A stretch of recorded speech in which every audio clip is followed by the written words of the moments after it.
નમસ્કાર, દિલથી આભાર માનું છું મારા વાલા રાજકોટવાસીઓ.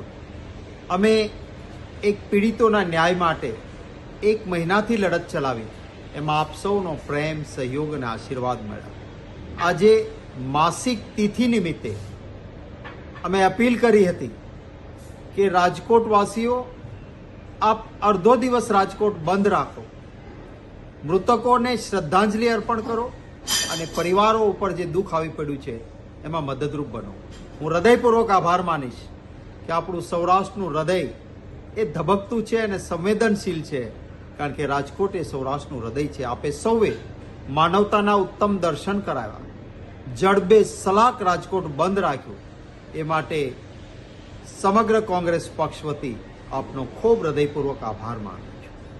શૈક્ષણિક સંસ્થાઓએ સામે ચાલીને કહ્યું કે અડધો દિવસ